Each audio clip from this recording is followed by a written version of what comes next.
Chatting with Cherubs. Hello and welcome to Chatting with Cherubs. I'm Josh Jones and I'm here with the wonderful Gearoi'd Farrelly, and we're here with the amazing Morgan Rees. We're back. We're in, guys. Thank you. and we're Ellie's here on the with move. Ellie the dog. Is she getting in Kicking bed? She's getting in bed. She's gone. I've got enough of these gays. She's I'm like, going I'm back to bed. So sick of this. So I'm not going to talk about my dog all the time, but I am going to talk about her again just for a minute. We went to James's mum and dad's, which is near Peterborough, and it's her first time Ellie doing like a long drive. Ooh. And we've done her on little drives to take her for walks and stuff, and she was getting a bit more chill with the driving. We didn't really realise until she was on a long drive she suffers really bad with travel sickness. And she threw up all over me, right? Literally all over me. So then The amount you feed her as well. yeah, and we were stuck. we were stuck in traffic. Good There'd been a collision, and just before we got to the traffic, she threw up all over me, right? And then I was looking at James's mirror, and I was just going, no, and it had like soaked through to me underpants. So I had sick on me, Willie dog sick, and it had soaked through all over me, and I was like, I was wet. I was like sobbing wet, full of sick. I'm so sorry if you're eating. Stop eating. I should give a trigger warning. Anyway, so sick all over me. So then I had to get naked in the car at Bradford Services. Can I just say, I also like the image of the fact James was driving in the front and you were in the back. Yeah, because I was with the dog. Like you were Miss Daisy. No, I was Home, James. No talking, please. But yeah, so I was sat with the dog, obviously, in the back. So then, oh God, yeah, it was soaking wet. Got changed, and then we drove, and again, then we had to get on A roads and roundabouts. We figured out it was roundabouts. So she was sick all over the car again. But then a bit of it went on the car, but it was fine because it didn't go on the seat. This is really gross. It went in the cup holders. So That car is a death yeah. trap now. So then we had to pull over at other services. James took the dog for a little walk while I went in the petrol station and got loads of cleaning stuff and just like scooped it out. And I was like, do you know what? She's my child. I was more just bothered. Is the dog all right? And then was like, right, we're like an hour away from his mum's. One more journey. Back in the car, just threw up all over me again. So I just turned up covered in sick. So then we was at his mum's for like 2 days, and we realised it wasn't nerves. She was quite chill. As soon as she was sick, she was pretty chill. It was travel sickness. Roundabouts. So we got all these travel sickness pills while we was there for on the way back. But I knew that she was going to be sick at one point. Yeah. So I'd like mentally prepared myself for it, right? By sitting in the front. Yeah, but I learning to I drive. wanted her because I put blankets over me, so I wanted her to be sick over me, so I could just wrap it in the blanket and bin it. I thought you'd probably off to murder someone. Just So head to toe and cling film. it was so funny because I knew it was going to happen at some point. When it did happen, it was so weird. So we'd just gone past like literally 3 roundabouts, and she was like, bleh. So Yeah. she did 3 roundabouts. She stood up and she threw up all over me, and I just said to James, because we knew it was going to happen. I went, "It's happening! It's happening!" and he was just laughing as she was throwing up. I was like, "It's happening!" Like your water's broken. Yeah, that's what he said. He said it was like I was in birth, and I was just like, "It's happening." But yeah, then I thought it was dead smart, because I thought, well, I've caught it, and she was sick in the blanket, but there was so much sick that it outweighed the blanket, and it just went on the floor of the car. So then his car stinks of sick.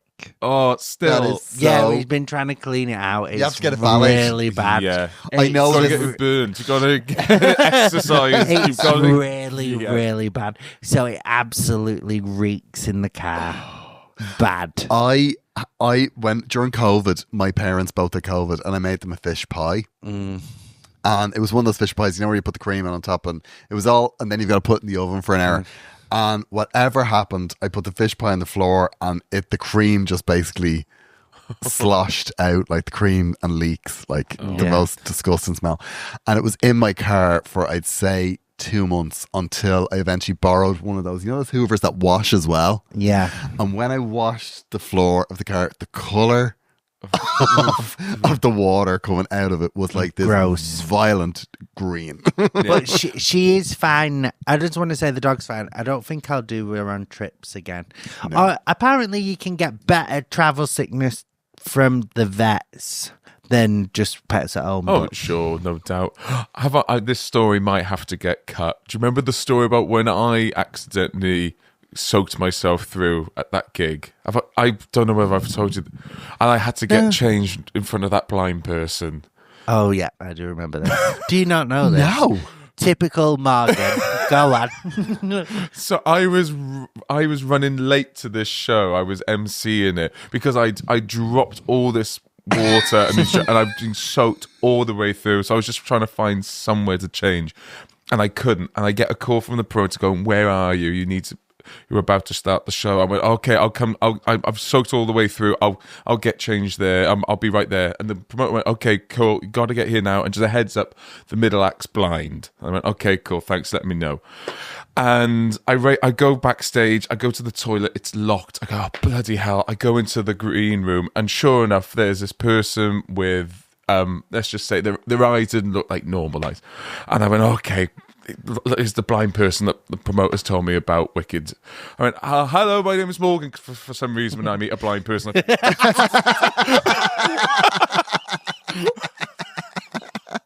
don't know, I always do it when I see I'm talking to a blind person. I always get really loud, and I'm the one that's getting it wrong. And I'm getting changed, and I just go, I need to get changed in private. And I go, I kind of am in private. The person's blind. But they were so chatty. They're like, "Hi, Morgan, how you doing?" "Yeah, not too bad." "How'd you get here?" "Oh, not too bad." Yeah. I was going, okay. So I had to get naked while he was talking to me. "Yeah, not too bad, not too bad." Yeah, I'm Did trying you to change your underwear? Yeah, I was soaked all the way through. And but like I was like, "Okay, keep talking as if you're not naked," and I don't know what that means. So I was like taking off my underwear, going, "Yeah, just a tricky A on the A31," and I get changed. I go, "Right, I've done it. I've gotten changed. I've kept the small talk going. I'm gonna be on stage on time." There's a knock at a door, and the guy walks in with a white stick. It turns out the other person just had weird eyes. I don't know if this will make the edit. I definitely think it'll be played in court at some point. I've never been more mortified in my life. Tell Gearoi'd the pub story. Oh, the pub one. Okay, this might get cut. So, just before you can move on, like, did the other acts ever reference the fact that Morgan got naked? Like, does anyone ever? Oh, I had to go. I said, "I'm so sorry. I thought you were blind." This is normally what I do. This when is there's a not blind what I- What person. did they It's say? like, They found it. They found it really funny. Did they not say while you were doing it, "Hey, you naked"? Well, no, because I didn't do it slowly. It wasn't. It wasn't like a striptease. I was in a rush, so I think they just went, "Okay, this is just what you must do behind." I love that. I was groveling. And I it was it the middle act, so it was like the newer comedian. Yeah, I know, So like- you come in the more experienced comedian and you get Get your naked. cock out. Yeah, I was so. I Disgusting. I love that your explanation is, "I'm so sorry, I thought you were blind. And this is just normally what I do when there's a blind person here." It's insane, Margaret. I know. It's insane. Oh my god, it's so funny. Now tell him the Oh. pub story. So I've been going to Janek. Like, I've got to take you back to my childhood pub, the pub we all went to as kids, like when our first pints. So and we went there this Christmas, and I always remember it as being a proper old geezer pub run by this old family. This the other, and I walk in, and it's like table service, and it's like you're greeted immediately by a sign, "Go, please sit, please wait to be seated." This isn't the pub I remember. And this beautiful East Asian girl comes to the front, and again, they're totally different than the big barrel-chested old white guy smoking inside. Completely different. And she goes, "Have you got a reservation?" And the place is empty. I go, "No, they just popped in for a pint." She went, "Well, we are booked." I'm like, "What?" And I went, "Well, can we stand by the bar at least?" And she was like, "Yeah, sure." And sure enough, there's loads of people that are in the same boat as us. And me and Janet go to the bar, and this one guy, again, just makes small talk. He goes, "Oh, apparently it's rammed here." And I just went, "Oh, yeah, there must be the staff here. They see different things. There must be born with different eyes or something." And then I go to the bar, and that's when I realised that the reason I'm not seeing the big old barrel-chested white guy is because the pub's been taken over by an East Asian family. And I had just gone to this person, "Oh yeah, they're all born with different eyes here." My God. Because I was wondering why he was giving me such a weird look. And I was mortified. And when he was like, "I'm getting diagnosed with autism," I was like, "Are you sure you've got that?"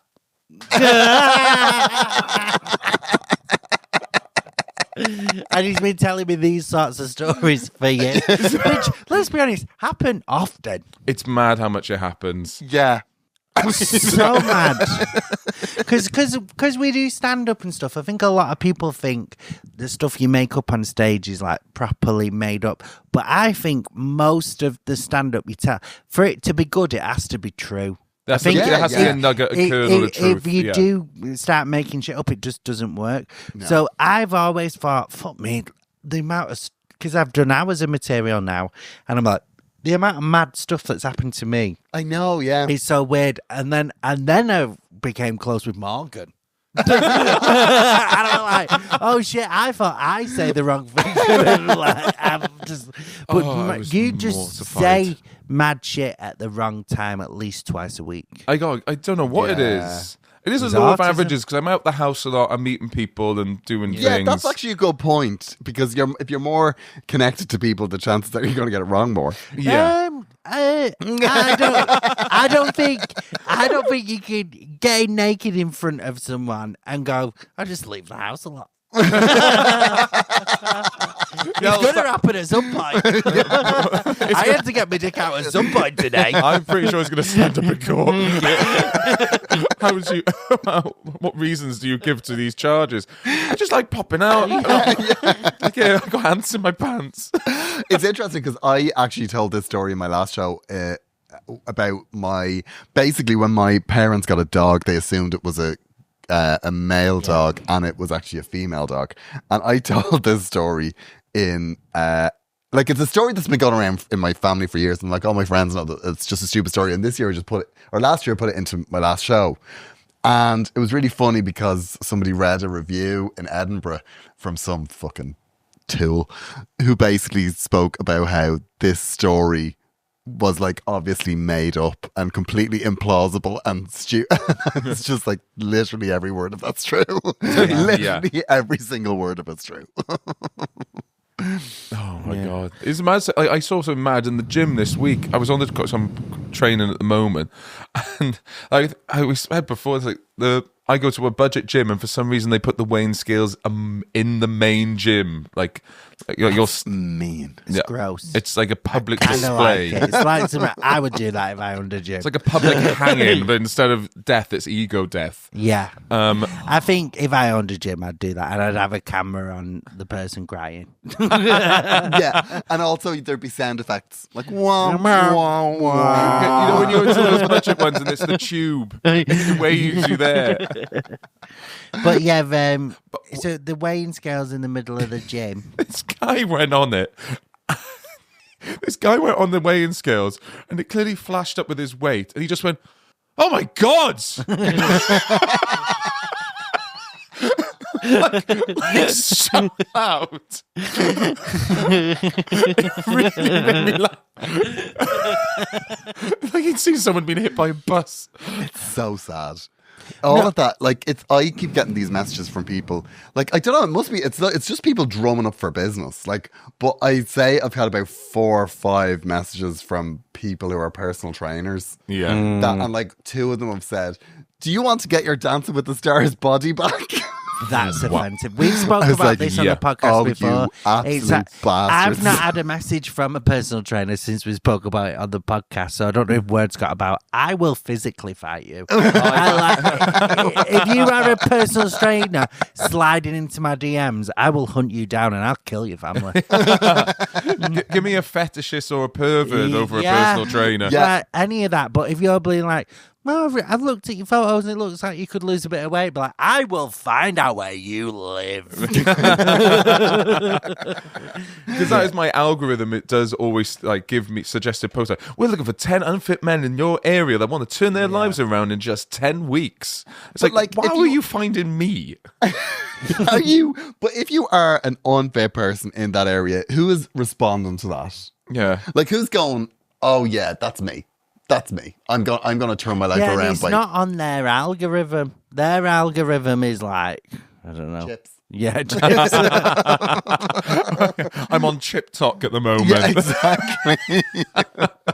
It's like people making cheesy chips in their underpants. Like, I was watching a thing. It was on the news. God, I'm clever, aren't I? oh wow. And they were talking, and it was talking about how they said something like 28% of, or like 30% of British people are overweight, and then 28% are like obese or whatever. So like over 60% are overweight.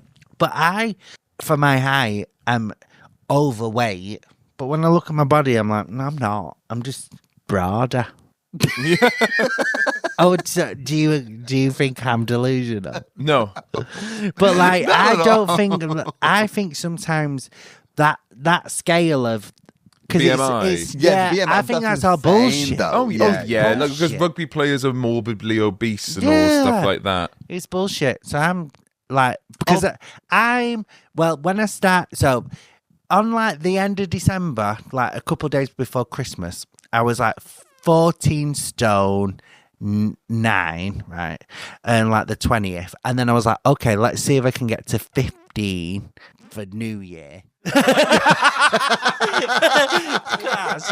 I want to lose a stone. This is why and then you're I my don't good have friend. I This is why don't- you're my best mate. see that you're 14 stone 9 going, I can make it to 15. Because I thought, no, because my logic, listen, I was like, I've been saying I want to lose a stone, right? But I thought, well, if I get to 15 stone, it'll be easier to get to 14 stone from 15 than 14 stone 9 to 13 stone 9. Do you know what I mean? I Does that weirdly logic make sense? do. I yeah. actually do. Yeah. So yeah, I was yeah. like, right, well, I'll eat loads at Christmas, because Christmas weight goes quite quickly anyway. So like, because it's new weight, so the fat isn't fully formed yet. Do you know what I mean? It's like I'm not sure that's it's like fresh fat. So I thought, right, I'm just God, we gonna. are the gay Joe Rogan, aren't we? Yeah, we really. I mean, this is So I was like, New fat is loose fake fat. news. It goes really This quick. is- But it's not like jammed in anywhere yet. It's not like in your arteries. It's like new. So I thought, well, if I put on like £5 or whatever, and then I get to 15, it'll be great, because then I've got more to lose for New Year. I don't know why I hope thought there that. is. I got to 14 stone 14. No, 14 Yeah, stone 13. I was gonna say that's 14 50. stone 13. Oh, but So that's like I really, very I close. really look forward to reading the message, because there's bound to be a personal trainer listening to this going, this is dangerous. this is the worst disinformation that has ever been put about with regard to weight loss. No, I just think if you know you're going to lose weight in like 2 weeks, enjoy yourself.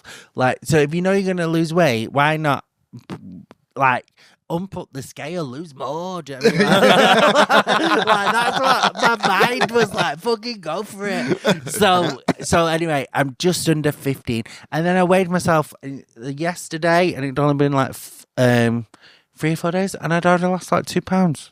So it works. And as we are aware from previous episodes, your goal is to lose £1 a month. So Josh, you can take the next 2 months off. I but I'm not, so I'm refusing to diet because that sounds sad. I'm not giving up chocolate. I've given up Diet Coke, and I'm chilling out on bread. And I'm chilling out on loads of my meat. I love chips, so loads of my meat. And also because I got an air fryer last year, I was really getting into air fryer roasters and stuff. Yeah. So I'm going to do some after this with the casserole, but but I'm trying to eat more rice dishes and more salady stuff that's not just salad. But I don't want to eat. I want to eat healthy, but I don't want to diet. So I'm going to have more rice than bread. That's how you lose weight. You're muscly. Yeah, I climb. You do have a lot of muscle. So like that weighs heavier than fat. Anyway, and there's never one day where I don't do like 14,000 steps. That's even without trying. I'll do 3 dog walks a day, and I walk everywhere. Well, you see, sometimes I come here to, rest, to chill. Yeah, and I'm like, and get then, out. And then it's like we walked 20,000 steps today. Yeah, I just can't diet. But I've never been. I think me and you are really bad at. Yeah, I think a lot of our weaknesses are the same. Yeah, and we do. Food is one. Yeah, food. Yeah, I can't. Like we've spoken before. Me and Janet, I'm dieting, and Janet's made the comment, "Gone, you're a bit short. You're a bit aggy. What's going on?" And it's like I'm literally in a calorie deficit. I'm not in a mood. I'm not like. Yeah, that was me with me Diet Coke. It's horrific. It's the worst. Like the worst. I remember one time doing. Like one of those proper diets, like where you like eat loads of fat and then you. Oh, the keto-y things. Yeah. You go mad. Like you're like proper insane. Can I say though, if you are listening to this and you're a little bit like chubby or whatever, don't moan about it in front of your partner, because I don't mind if my partner's a bit chubby. Do you know what is a bit unsexy? If they're just sat there being like, whoa. Do you know what I mean? If they're a bit chubby, but like, yeah, fucking grab me folds. I'll be like, yeah, let's have it. But if someone's, if you just feel it, because I've done it before when I'm like feeling like a bit self-conscious. I'm like, oh, shall we have sex? Shall I keep a top on? And I'm like, oh no, fuck it. Who gives a shit? It doesn't. At the end of the day, it doesn't really matter. But also, I just want to lose a stone so I can dress up as Kim Possible on Halloween. That's all I want. Yeah. Because I give us back. Well, obviously, if anyone listening to this is taking Ozempic or anything, all power to you. I have absolutely no qualms with it, because God knows food noise and everything, and it's not made in our favor to give up food. It's a rigged game. Anywho, I do want to see more celebrities putting on weight. Yeah. Because it's just every time I go on TikTok, it's like they're tiny, they're anemic, they're tiny. Because I saw Nelly Furtado. She's a lot curvier now. I'm not trying to skirt around the word fat, but she has put on, when she's put on weight, she's put it on in this most curvaceous way, and you just go, wow, yes, give us more celebrities that are putting on weight. It's quite attractive. It's so attractive. I do find somebody that's a bit like I do find skinny unattractive. There, I said it. If you want to cancel us, I'm not brave. I'm just saying what we're all thinking. Yeah, they'll be protesting outside your shows. Obviously, it will be a small crowd. There'll be loads of them, but they're just so tiny. But yeah, that is my weight loss goal.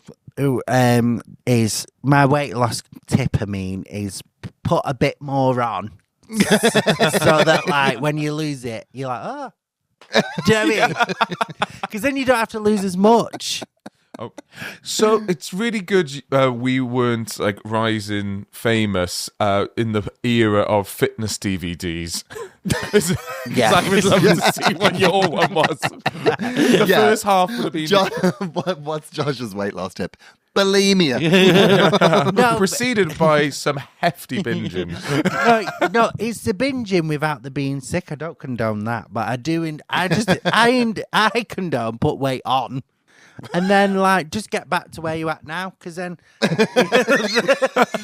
then you'll be like, oh my god, I'm so Lots great. of effortless. You don't know what for you've got no until effect. it's gone. You don't know what you've got until it's gone.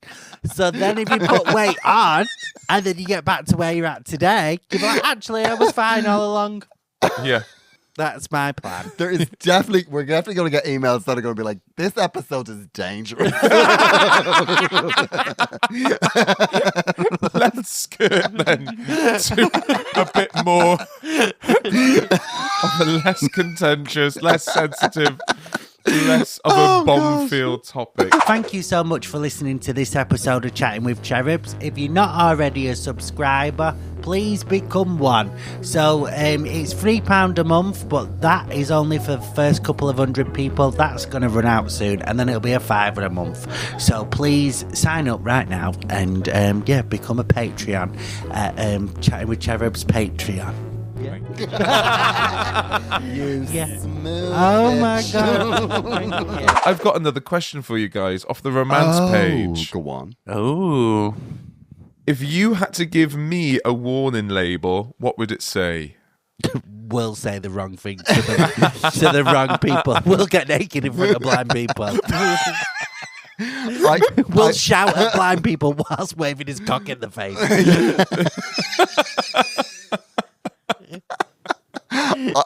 I You think can't see this, can you? Yeah. Also, people with sight say that too. Where is it? I think your label should be something like, you know, like the ones that they have at puppies, you know, like on puppies when you go to the pound, and it's like, you know, Ellie is a lovely dog, but she's had a rough life. And I think yours should be like, Morgan will say the wrong thing, but is well-meaning. Yeah. Don't take it personally. Yeah. Yeah, I don't know. Like, yeah, I don't think anything you've done is criminal necessarily. I just think it could be viewed through that lens. What was yours for Josh?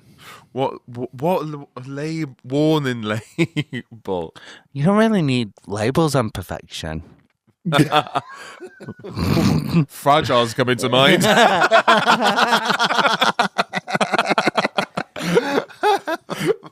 Go on. Talking What's about the label? curvaceous women earlier, because I took one of my first ever jokes I did on stage. I could never get it to work. Was my ex-girlfriend used to remind me of an hourglass, fragile with a flat head. I never got it to work. But yeah, so what would yours be? Don't know, really. I think yours would be... Warning, if you've got a good job, he will stop gigging. If you say you don't have to work as much, he will follow through with that. Warning, if you have an income, he won't. Yeah, boy. Oh, God. But what do you think, Gearoi'd? For Josh, I think enthusiastic. Warning, enthusiastic, but can be misinformed. Whether something's true or false, you will lean into it enthusiastically. I told you, I don't know if I said it on it. I told you about the time when I twisted my ankle, they put me in a boot at the hospital, like a proper broken foot boot, and the physiotherapist was like, that's not the right thing, that'll make your foot cramp up worse. And James said the same thing. He went, the hospital just do that to cover themselves, but actually this is what the physiotherapist said you better with this. And it would then, do you remember the cast I had on? Yeah. And I could actually fit my cast in my shoe, and it was a little cast, but I could move my ankle basically. Then you know Yeva, who worked at Curb, she broke a wrist, right? So she broke a wrist, and they put this like splint on her hand. And this was around the same time that it happened to me. So she was on the phone to me and I went, take your splint off. They